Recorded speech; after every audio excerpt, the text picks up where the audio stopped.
Eu nasci na Avenida João Machado, que antigamente se chamava Travessa Bom Jesus, por causa de uma capela que existia na esquina desta rua com a Avenida Trincheiras. Esta rua foi aberta por João Machado.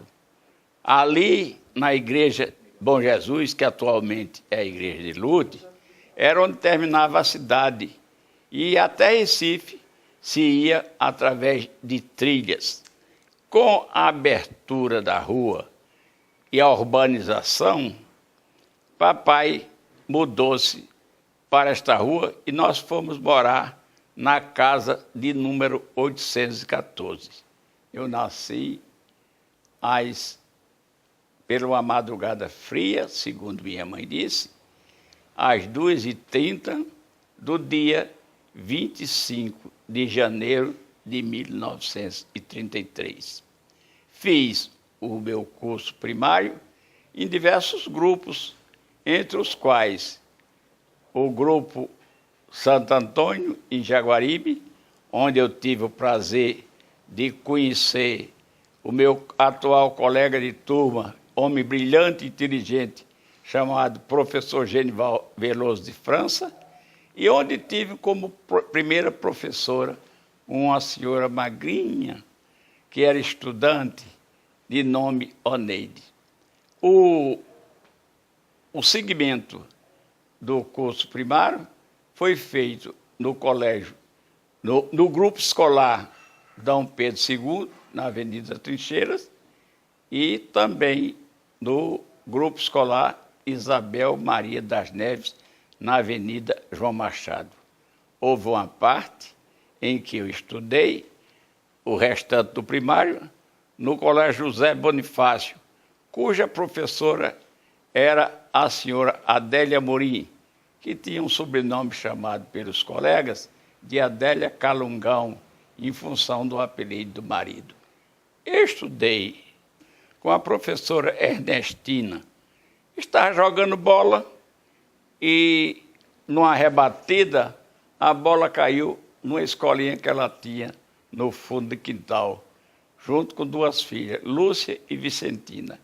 Ela prendeu a bola e disse que nós éramos um moleque, enquanto os outros estavam estudando, nós estávamos jogando bola, porque era que eu não ia estudar. Então eu disse que não estudava, porque meu pai não tinha condições de me colocar num colégio e que já tinha um irmão mais velho, que era esse que estudava. Ela disse, venha para aqui, que eu lhe ensino de graça. E no outro dia, para a surpresa dela, bem cedo, eu estava lá.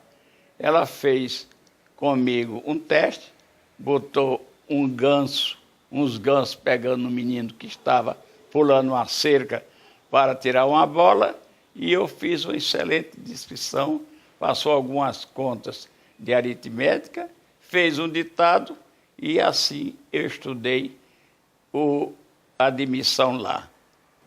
O curso ginasial foi feito todo no Colégio Pio X, situado na Praça São Francisco. O ginásio feito lá, como também o primeiro ano científico.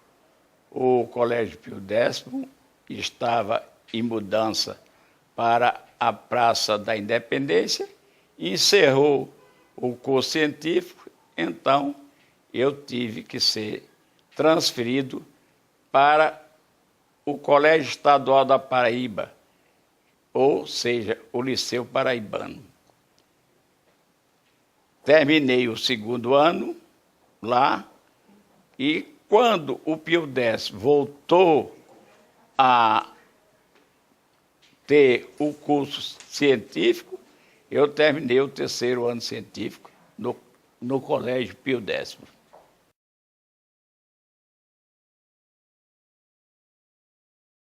Com referência ao curso médico, eu fiz medicina, primeiro porque, em tempos antigos, vocês vão de notar que eu nasci na terceira década do século XX. E até aquela época era muito importante para as famílias que tivesse os filhos um padre, que seria naturalmente quem abria os caminhos para o céu da família.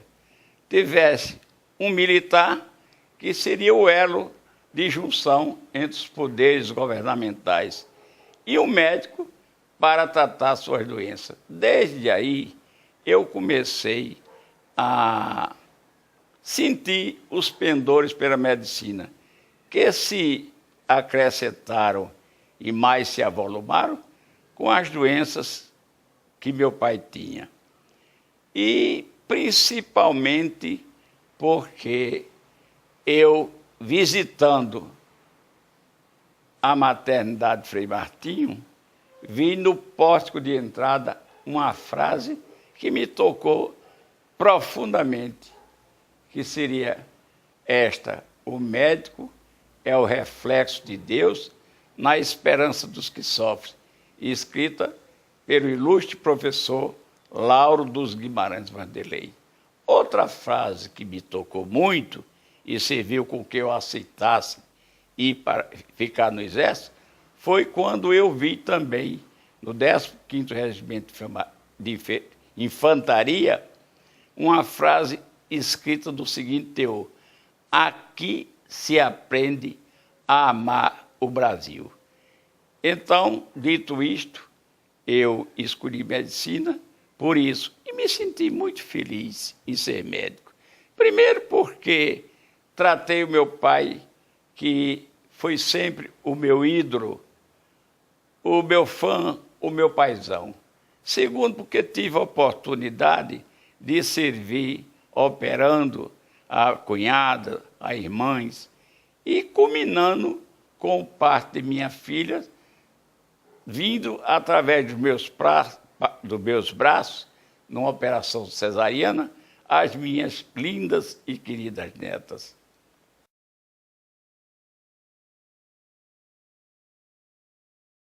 Eu escolhi a obstetrícia, efetivamente, como eu repito, estudei na Faculdade de Medicina, que era situada ao lado do cemitério Senhor da Boa Sentença, no bairro do Varadouro. Eu fui concluinte da 4ª turma. Quando eu entrei, a faculdade era particular. Depois foi que foi federalizada. Tive até muitas vezes dificuldade para não ser inadimplente. Trabalhava como tipógrafo e depois cobrador da livraria popular situada na rua Maciel Pinheiro, 206, de propriedade de A. Batista de Araújo. Então, estudando medicina, convivendo no bairro do Jaguaribe, de minha saudosa lembrança, eu sou muito telúrico, onde se situava o maior número das maternidades. Era a maternidade de São Vicente de Paula, era a maternidade do Estado, era a maternidade Frei Martinho, era a maternidade Cândida Vargas, e com conversa com colegas, enfermeiras e funcionários dessas casas de saúde, me chamou a atenção justamente como seria o momento mágico de um parto. Fui lá para a maternidade Cândida Vargas, levado pelas mãos do ilustre e saudoso professor Vicente Nogueira Filho, e ao assistir um parto e ver como se realizava uma operação cesariana, isto me encantou, me deleitou de tal maneira que eu escolhi obstetrícia em vez de cardiologia, que era o que eu iria fazer. Já tinha sido mesmo interno da maternidade da enfermaria, onde trabalhava o doutor Vanildo Pessoa e o professor, que me foge a memória agora, que era o titular de cardiologia. Mas eu estudei medicina, Miranda Freire era o professor, me lembrei. Então, eu estudei medicina, formei-me e não fiz um curso assim de pós-graduação lá fora. Não podia. No ano em que me formei no dia 8 de dezembro de 1961 e meu pai havia falecido em janeiro, no dia 1º de janeiro, então, deste mesmo ano. Então, eu não podia me retirar, sair e deixar minha mãe viúva com 4 filhos ainda, sem nós termos nenhum emprego público, já que eu trabalhei inicialmente na Livraria Popular e depois, quando meu irmão Domingos Mendonça Neto foi vereador e presidente da Câmara, eu, como acadêmico, consegui o emprego de assistente técnico das comissões legislativas na Câmara Municipal, então as coisas melhoraram. Mas esta época não me foi possível sair, nem mesmo para assumir a direção de um hospital na Bahia, da criação do Dr. Humberto Freire.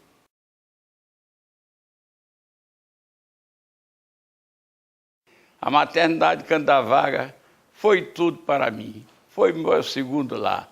Foi ali aonde eu vi várias tragédias, foi ali onde eu vi os episódios rutilantes do sangue que se avolumava.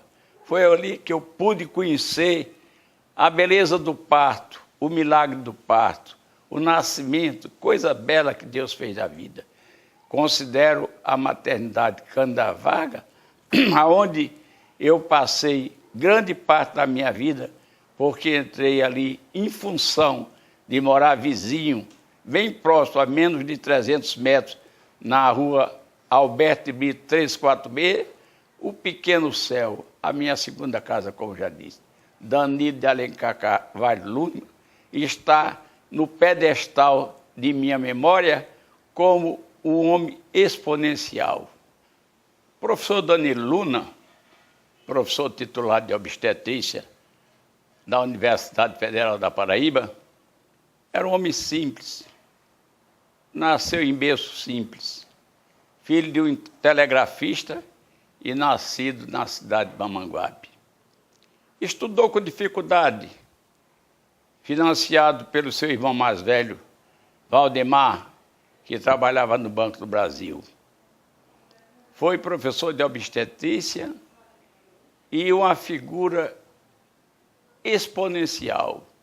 Era um homem pobre, probo, íntegro, inteligente, conhecedor profundo dos grandes pensadores, conhecia toda a mitologia greco-romana, sabia tudo sobre a Segunda Guerra Mundial, era um orador perfeito, escrevia com a linguagem bela, escorreita, dava abrigo a todo mundo que o procurasse. Era um conselheiro, era um fidalgo, era um homem que pontificava naquela maternidade Candavaga. Mas enquanto era professor da maternidade Candavagas, era o sol que brilhava naquela maternidade.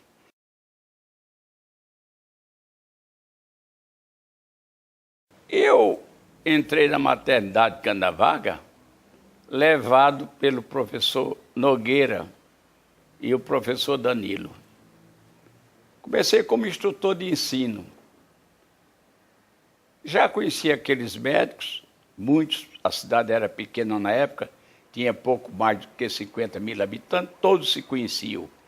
Então, depois que eu me formei, fui nomeado instrutor de ensino superior e pedi para fazer um estágio na 33ª Enfermaria no Rio de Janeiro, com o professor Jorge Rezende.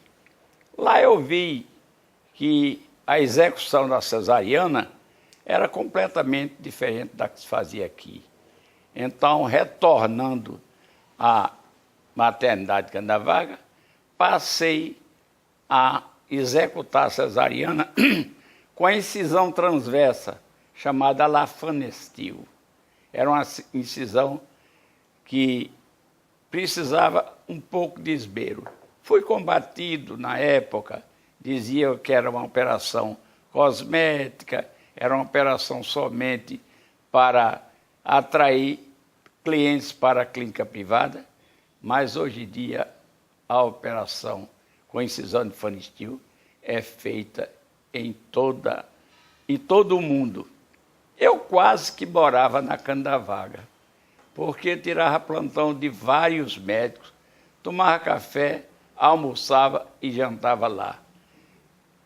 E tanto passei tempo na Canda Vaga que tem fatos interessantes que eu fui pioneiro ou, por mim, foram executados. Tais como eu fui, como já disse, quem executou a primeira cesariana na Paraíba.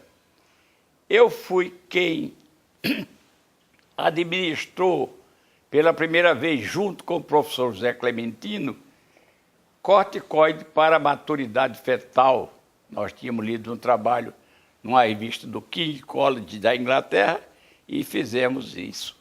Eu fui quem primeiro fez uma operação cesariana para a retirada de uma gravidez abdominal. Esta gravidez abdominal teve o feto vivo, filho de uma pessoa ilustre aqui da cidade de João Pessoa, ainda hoje vivo, foi publicado aqui no Brasil e no exterior, e na época me comuniquei com o maior luminar deste país de obstetrícia, que era o professor Jorge Rezende, chefe e titular da 33ª Enfermaria, com mais de 19 tratados de obstetrícia escritos. Fui também o primeiro que fiz a reinfusão de sangue. Na época não havia facilidade. O primeiro banco de sangue daqui foi criado pelo professor Vicente Nogueira. Ainda hoje existe dificuldade quando todas as benesses se dão, dispensa de serviço, dispensa para os soldados, ainda há dificuldade em se coletar sangue. Os senhores imaginem há mais de 40 anos atrás. Tive casos interessantes na vida. Vi, por exemplo, uma senhora chegar de Mamanguape com uma fratura exposta e a perna imobilizada com uma telha. Doutor José Gomes de Moura foi anestesista e é testemunha ocular e trabalhou nessa cirurgia.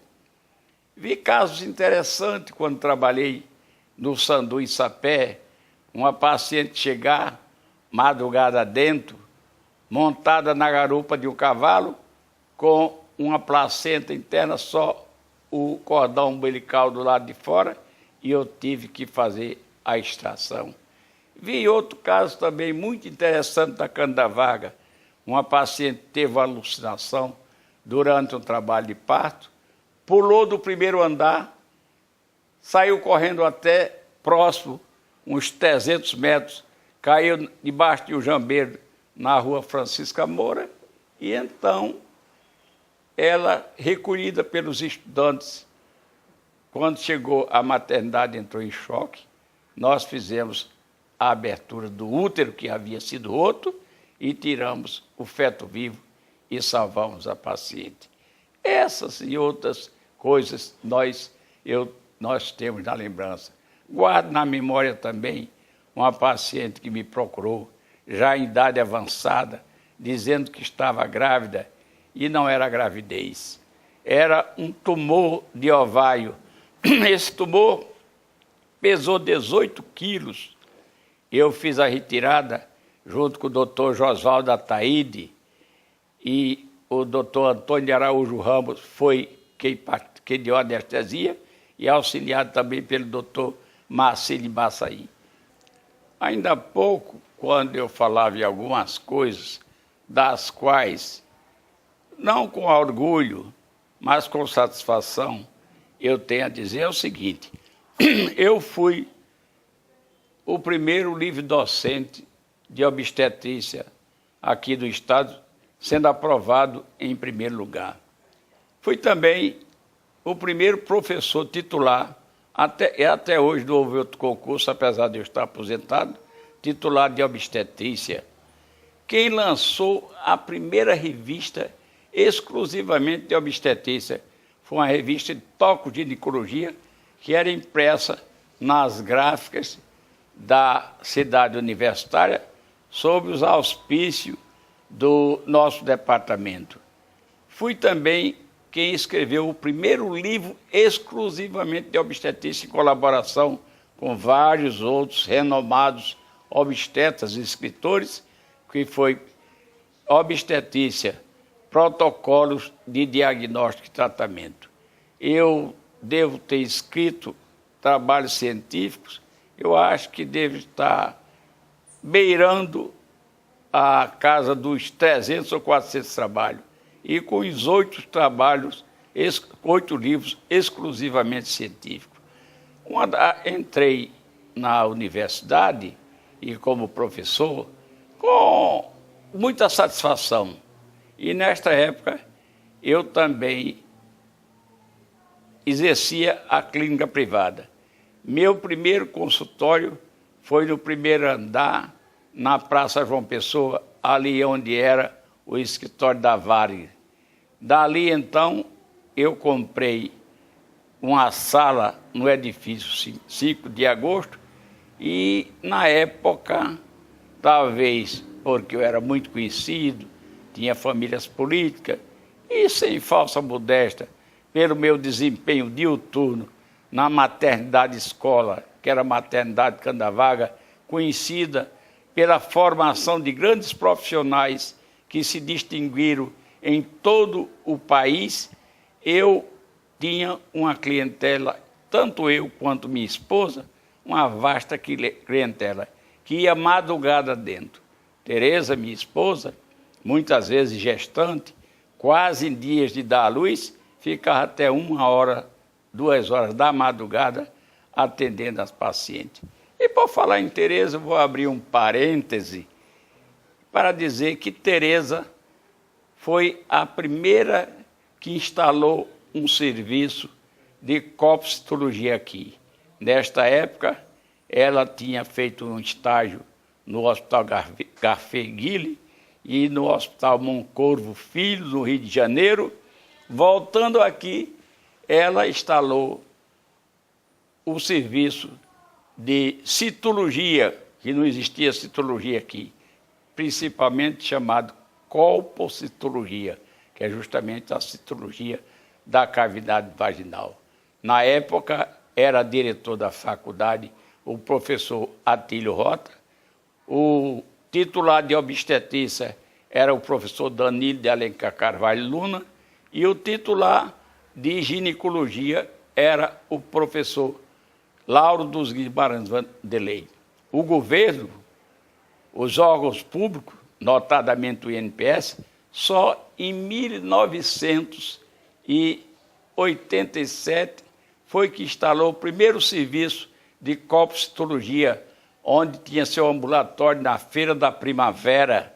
Foi ali, então, em que foi instalado um serviço de colpocitologia, de citologia, colposcopia e biópsia. E no serviço de citologia da maternidade Candavaga, Tereza teve como estagiário grandes nomes da colpocitologia atuais, como seja o doutor Marcílio Embaçaí, a doutora Vera Luna, a doutora Rosa Paiva, a doutora Gilvanete e tantos outros. Foi uma era brilhante para a obstetrícia e que foi um marco histórico da ciência nesse nosso Nordeste.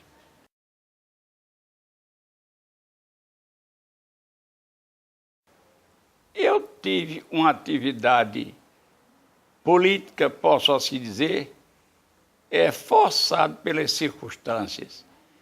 Meu irmão mais velho, o primogênito da família, foi vereador por 2 legislaturas e 2 vezes prefeito da capital. Tive o irmão Derivaldo, que passou 20 anos como vereador. foi reeleito várias vezes. Tive um cunhado também que foi vereador, o senhor Severino Marcondes Meira. Isto tudo me forçou, talvez, até porque eles tenham me colocado dentro da política. Cheguei a participar do diretório municipal por muito tempo. Fui fiscal de partido em várias eleições e cheguei até a ser cogitado uma vez e lançado meu nome para prefeito da capital. Fiz uma cartinha atenciosa pedindo para tirar o meu nome nessa pesquisa, porque eu não queria ser prefeito. Nunca gostei de estar na linha de frente, de aparecer. Quando, numa época em que era distinguido e que fui coordenador durante 13 anos da disciplina de obstetrícia, cheguei a ser cogitado para ser candidato a reitor. Também desisti. Eu tive outras participações políticas. Fui, inclusive, homologado em convenção estadual como primeiro suplente do senador Ney Suassuna. Também fiz uma carta pedindo desistência. Entre outras atividades, eu cito algumas preguiças, umas anteriores, como seja, quase todo rapaz, na minha época, dos anos 60, ele era ligado a facções humanitárias, a facções socialistas, principalmente quem pertencia a essas categorias menos bafejadas pela sorte. Então eu me situava mesmo como um socialista. E na qualidade socialista, eu e outros colegas desses já tais como Malaquias Batista, grande escritor, Genival Veloso de França, ilustre médico, nós fomos nomeados para o Sanduíche de Sapé. Na época, estava no auge as ligas camponesas, criadas no Engenho Gamileira pelo ex-deputado federal Francisco Julião, e que chegou em Sapé e alastrou-se em todo o município como rastilho de pólvora. Eu vendo aquela desigualdade, os massacres que o latifúndio fazia contra os camponeses, e não podendo fugir ao meu passado de haver sido soldado, cabo e sargento do 15º Regimento de Infantaria, fui convocado para dar instruções àqueles que participavam das ligas camponesas e estavam obrigados a fazer frente a esses sicários dos proprietários, dos latifundiários, dos grandes engenhos e fazendas do município. Me escolheram também porque eu tirei em primeiro lugar em tiro com a arma longa numa prova que foi feita em todo o Brasil. Do Amazonas à Bahia, eu fui e tirei em primeiro lugar. Então, portador desses conhecimentos, cheguei efetivamente a dar instruções aos camponeses para que eles soubessem se livrar daquelas agressões, como atirar, como rastejar, como se esconder, como fazer guerrilhas, porque eu era um profundo eu escutava todas as noites as rádios de Havana e as rádios de Moscou. E sabia, estava por dentro dessa SBT. Tal era a confiança dos camponeses na minha pessoa como médico do posto de assistência médica domiciliar e de urgência Sandu, na cidade de Sapé, que quando houve aquele morticínio lá na cidade de Mari, e os camponeses mataram mais de 40 sicários das usinas, a arma escondida, uma metralhadora, foi depois me entregue. Eu fui até os camponeses, junto com o coronel Luiz de Barros, e um camponês teve a coragem e a confiança de me entregar a metralhadora. No ano, ou melhor dizendo, no dia da 31 de abril de 64, eu estava de plantão e tive que mandar esconder o líder da Liga Camponesa de Sapé, João Alfredo, que era enfermeiro, mandei escondê-lo na fazenda do doutor Alceu Colasso, que também era médico do posto Sandu. Mandei esconder, inclusive, outros, como Jaime, que era um servente e fazia parte também das ligas camponesas, mandei esconder. Passei quase todas as noites com a ambulância trafegando nas barreiras policiais da Polícia do Exército, carregando doentes cobertos como se fossem doentes, mas não eram doentes, eram líderes camponeses que eu trazia para colocar fora do limite do município para que eles pudessem se evadir. Isso me custou um processo e respondi no quartel das guardas, junto com o líder Gregório, junto com Miguel Arraes, a um processo muito grande. E cheguei a apontar aos militares porque era que eu fazia aquilo. E, afinal de contas, eu fui absorvido.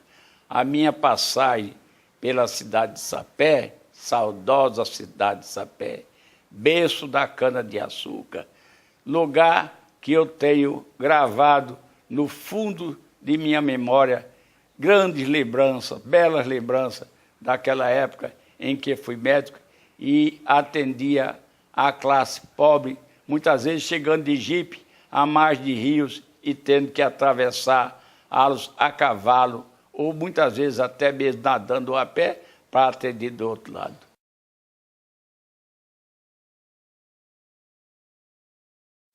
Quando minha esposa, Tereza Carvalho de Mendonça, trabalhou com a doutora Maria de Lourdes Brito no ambulatório de doenças mentais, ela já a conhecia durante muito tempo, porque quando a mãe Tereza saiu daqui para o Rio de Janeiro, Tereza ficou morando numa pensão, Tereza, ela era tutora da doutora Tereza Mendonça. E em face dessa amizade, a doutora Lourdes, participante da Academia Paraibana de Medicina, convidou-a para fazer parte da mesma.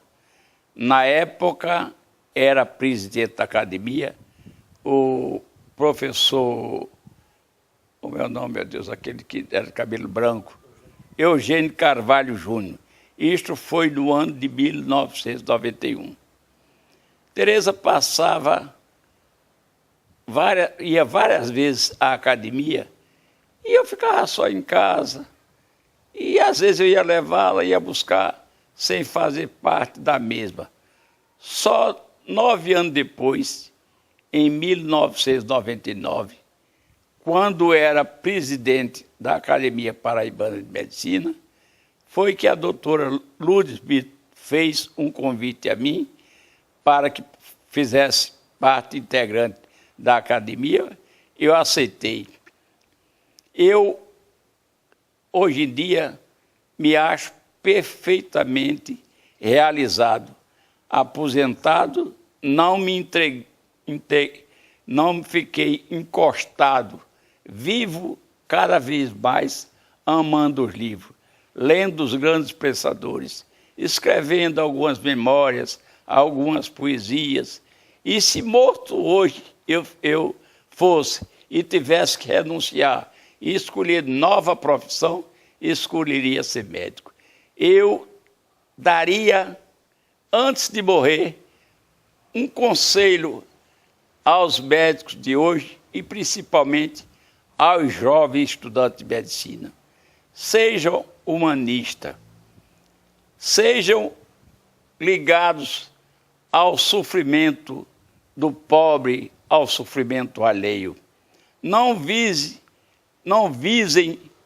os interesses próprios, se disfarçam de determinados interesses pessoais e nunca tenham as vistas voltadas para a pecúnia. É preciso que se atenda sempre ao seu próximo com amor, porque, segundo Gregório Maillanon, o amor é a parte mais importante da integração médica. É como se fosse um chamado, uma vocação para a medicina. Este seria o conselho que eu dou. Probidade, honradez e, sobretudo, honra aos preceitos e aos códigos de ética e moral médica.